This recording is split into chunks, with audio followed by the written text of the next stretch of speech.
ওনারা বলল আপনারা বাংলাদেশি, আপনারা এখান থেকে পালাবার চেষ্টা করবেন না। আমি বললাম আমরা যে বাংলাদেশি না, তো আমরা কেন পালাবো?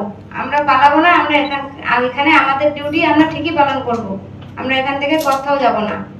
আমরা যারা বাংলায় কথা বলি তারা ভারতীয় কি ভারতীয় নয়, এই ক্লারিফিকেশন মোদী সাহেব এবং অমিত শাহ সাহেবের কাছে চাইছি। দিল্লি পুলিশের কাছে দাবি করব অবিলম্বে মমতা বন্দ্যোপাধ্যায়ের বিরুদ্ধে সাইবার অ্যাক্ট অনুযায়ী ব্যবস্থা নেওয়ার জন্য। এখন থেকে ঠিক 8 মাস পরে এই রাজ্যে আবার একটা বিধানসভা নির্বাচন। 2026-এ এপ্রিল মেতেই বিধানসভা নির্বাচন, আপনারা সবাই জানেন। আমরা এই রাজ্যে পরিবর্তন চাই। চুরি দুর্নীতি থেকে পরিবর্তন, অনুপ্রবেশকারীদের আশ্রয় দেওয়া থেকে পরিবর্তন, শিক্ষকদের চাকরি চুরি হয়ে যাচ্ছে সেখান থেকে পরিবর্তন। কিন্তু পরিবর্তন চাইলেই তো হবে না। আমার হাতে আপনার হাতে এই পরিবর্তনের চাবিকাঠি নেই। কারা পরিবর্তন আনতে পারে? ভারতের গণতান্ত্রিক ব্যবস্থায় শাসক দলকে হারিয়ে একমাত্র পরিবর্তন আনতে পারে এই রাজ্যের বিরোধী দল। বিরোধী দলগুলোর মধ্যে এই মুহূর্তে যা পরিস্থিতি, সিপিএম এবং কংগ্রেস পরিবর্তন আনার ধারের কাছে নেই।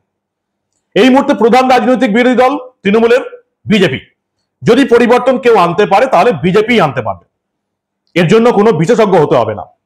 কিন্তু বিজেপি কি এই রাজ্যে পরিবর্তন আনার জন্য যে লড়াইটা দেওয়ার দরকার, যে প্রচারের লড়াইটা দেওয়া দরকার, তৃণমূলকে যে টক্করটা দেওয়া দরকার, সেটাকে বিজেপি নেতারা আদৌ দিতে পারছে? আমি জানি এই লাইনটা বলার পরেই এখন বিজেপির অনেক দাদা ভক্তরা হাত নিষ্পেষ করছে লেখার জন্য, এই এসে গেছে তৃণমূলের দালাল। কিন্তু আগে সবটা শুনে নিন, তারপর তো সোশ্যাল মিডিয়া আপনার মতামত, আপনার আঙুল আপনার যেমন খুশি দাগিয়ে দেবেন, কিচ্ছু এসে যায় না। বিজেপি কি প্রচারের যুদ্ধে এই রাজ্যে আদৌ তৃণমূলকে কোনোদিন টক্কর দিতে পারবে? মমতা বন্দ্যোপাধ্যায় তৃণমূল যেভাবে একেবারে যে কোনো প্রচার, সেটা সত্য হোক মিথ্যা হোক, একেবারে মিথ্যা প্রচার দিয়েও এই রাজ্যের মানুষকে যেভাবে মূর্খ বানিয়ে দেবে, আদৌ কি বিজেপি সেটাকে ট্যাকেল করতে পারবে, আটকাতে পারবে? ছোট্ট একটা উদাহরণ দিই। এই যে ঘটনাটা ঘটছে, কি ঘটনা আপনারা ভালো করে বুঝে গেছেন। দিল্লির পুলিশের বিরুদ্ধে মালদার এক মুসলিম তৃণমূল নেতা বাপি খান তারই এক ভাগ্নিকে দিয়ে অভিযোগ করিয়েছে। দিল্লি পুলিশ নাকি 25,000 টাকা নিয়েছে, তাদেরকে বাংলাদেশি বলেছে এবং তাদেরকে নাকি ডিপোর্ট করে দেবে এমন হুমকি দিয়েছে, টাকা নিয়ে তবে ছেড়েছে। মালদার মুসলিম নেতা বাপি খান এবং একজন সাংবাদিক বীরভূমের সুদীপ দাস, তারা নাকি এই ঘটনাটা সাজিয়েছে। কে বলেছে সাজিয়েছে? দিল্লি পুলিশ তদন্ত করে সিসিটিভি বের করে ফুটেজ বার করে দিয়ে প্রকাশ্যে এনে দিয়ে বলে দিয়েছে যে কিভাবে তৃণমূলের মালদার মুসলিম নেতা বাপি খান একজন সুদীপ দাস বলে সাংবাদিককে গিয়ে এই ঘটনা সাজিয়েছে। এবং এই ঘটনা মুখ্যমন্ত্রী মমতা বন্দ্যোপাধ্যায় নিজের পেজে পোস্ট করেছেন, এক্স হ্যান্ডেলে পোস্ট করেছেন। সেজন্য বিজেপির তরফ থেকে এবং বিশেষ করে রাজ্যের বিরোধী দলনেতা শুভেন্দু অধিকারীকে আপনারা প্রেস কনফারেন্স করতে দেখেছেন যে মুখ্যমন্ত্রী ফেক নিউজ ছড়াচ্ছেন, ফেক ভিডিও ছড়াচ্ছেন। দিল্লির পুলিশের বক্তব্য হাজির হয়ে গেছে, তারাও বলে দিয়েছে এটা ফেক নিউজ, ফেক ভিডিও। কিন্তু তারপরে যে মহিলা ধরা পড়ে গেল দিল্লি পুলিশের মতে ফেক নিউজ ছড়িয়ে, ফেক ভিডিও ছড়িয়ে, সেই মহিলাকে কি সংবাদ মাধ্যমের সামনে এনে বিজেপির নেতারা এটা প্রমাণ করার চেষ্টা করলো যে তৃণমূলের মালদার মুসলিম নেতা বাপি খানের ষড়যন্ত্রী এই ফেক নিউজ ছড়াচ্ছেন মুখ্যমন্ত্রী মমতা বন্দ্যোপাধ্যায়? কেন বলছি বিজেপি প্রচারে পিছিয়ে আছে, কিভাবে বাংলার মানুষকে বোকা বানাতে হবে, তৃণমূলের কাছ থেকে শিখতে হবে, কেন বলছি? দিল্লিতে থাকতাম আমরা, পাণ্ডবনগর, মান্ডাওয়ালি, শ্রীরাম চক।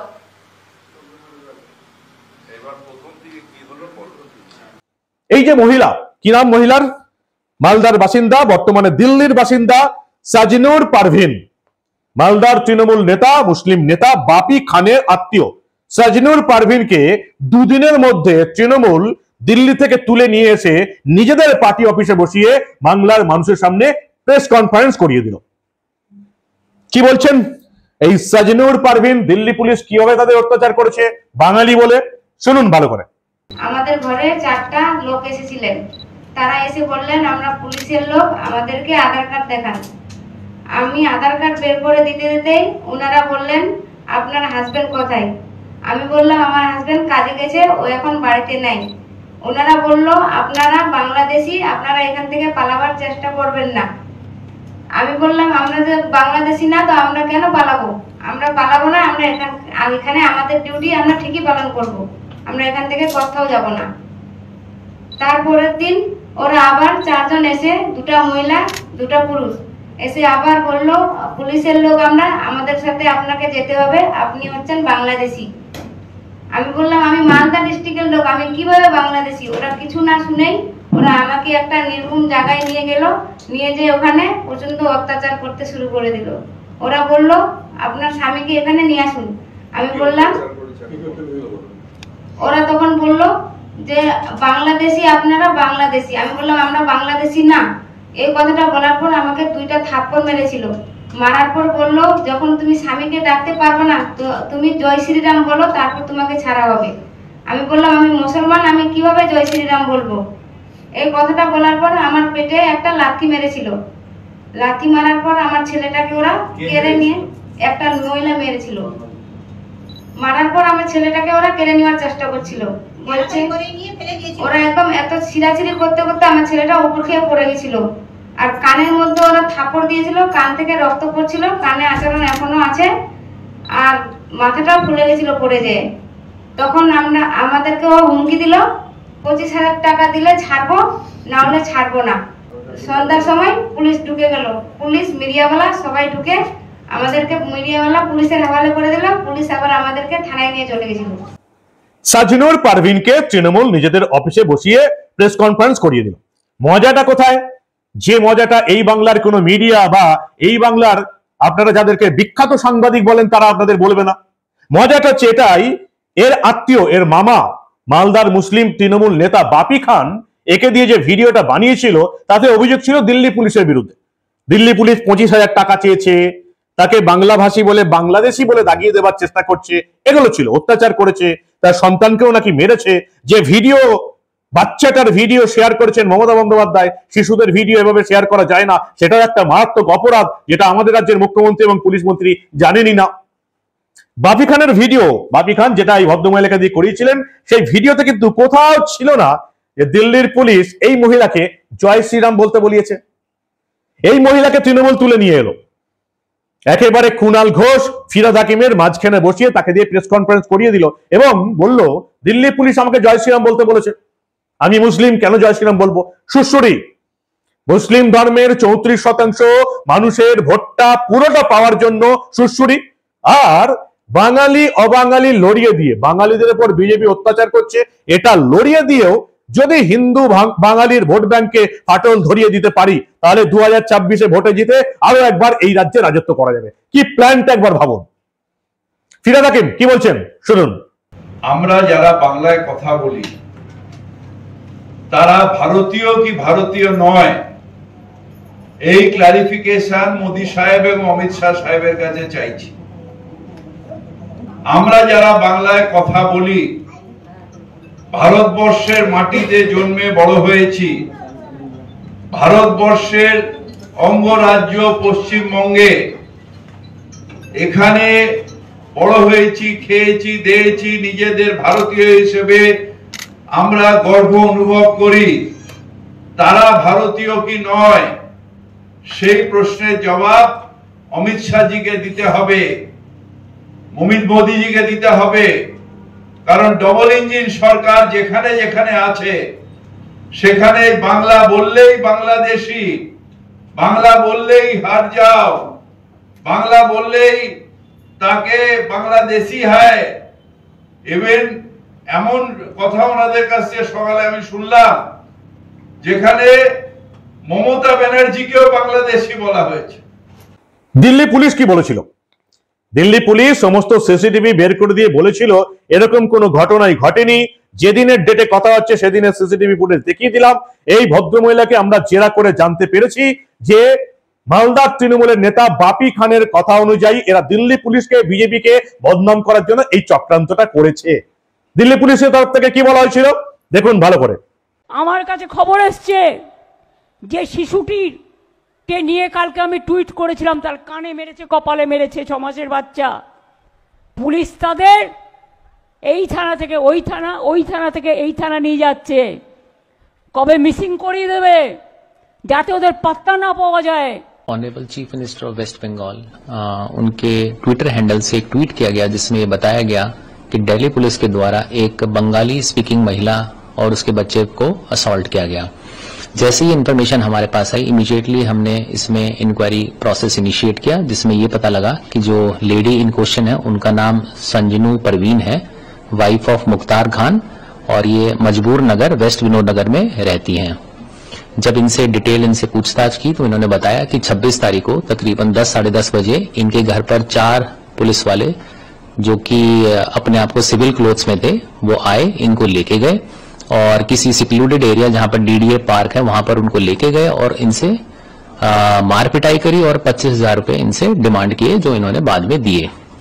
मौके की गंभीरता को देखते हुए हमने कल रात से ही मल्टीपल टीम्स को इसमें फॉर्म किया और इसमें टेक्निकल और लोकल इंटेलिजेंस के आधार पर हमने जितनी भी इसमें सीसीटीवी ट्रेल्स थी और इसमें सीडीआर एनालिसिस के तहत हमने इसमें काफी एविडेंसेस गैदर किए और उन एविडेंस के आधार पर यह पता लगा कि ये सारी जो कहानी जो इस लेडी ने बताई वो बेबुनियाद है, इसमें कोई फैक्ट्स था ही नहीं। इस लेडी और इसके हस्बैंड को जब हमने इन फैक्ट्स के साथ कन्फ्रंट कराया तो इन्होंने ब्रोक डाउन और इन्होंने बताया कि ये लेडी 27 तारीख को सुबह 10 साढ़े 10 बजे ये अपने घर से निकलती है। इसके 2 बच्चे हैं, दोनों इसके साथ रहते हैं। सीसीटीवी फुटेजेस में क्लियर ये दिख रहा है कि ये अकेले ही चलती आ रही है, इसके साथ कोई भी नहीं है, ना कोई सिविल में ना कोई यूनिफॉर्म में इसके साथ कोई भी व्यक्ति नहीं है। 12:30 बजे के आसपास ये एक पर्टिकुलर मकान है उसके नीचे बैठ जाती है और वहां का जब ओनर जब इससे पूछता है तो ये कहती है कि मैं रास्ता भूल गई हूं, और वो ओनर जिसका नाम बाद में हमने वेरीफाई किया उसका नाम विजय है, उनसे भी हमने स्टेटमेंट ली है जिन्होंने बताया कि लेडी अपना रास्ता भूल गई थी और उन्होंने अपने मोबाइल से इसके हस्बैंड और इसके रिलेटिव को बुलाया और उसके बाद ये वहां से चले गए। बाद में जब इनसे पूछताछ करी और सस्टेन इंटेरोगेशन करी तो इन्होंने बताया कि इनके कोई रिलेटिव हैं जो मालदा डिस्ट्रिक्ट वेस्ट बंगाल में रहते हैं और एक पॉलिटिकल वर्कर है। उनके कहने पे इन्होंने एक ये बेबुनियाद और बेसलेस वीडियो बनाया। इस वीडियो बना के ये जो वीडियो है ये उन्होंने अपने अंकल को वहां पर भेज दिया और वहां पर इन्होंने लोकल मीडिया में इसको सर्कुलेट करके इसको वायरल कर दिया। पूरी तफ्तीश और पूरी इंक्वायरी के बाद हम इस निष्कर्ष पे पहुंचे हैं कि ये जो पूरा वीडियो है ये बेसलेस है, फैब्रिकेटेड है, इसमें कोई भी सच्चाई नहीं है। ये वीडियो जानबूझकर सोशल मीडिया पे वायरल किया है ताकि दिल्ली पुलिस की जो इमेज है उसको खराब किया जा सके। বিজেপির কি করা উচিত ছিল?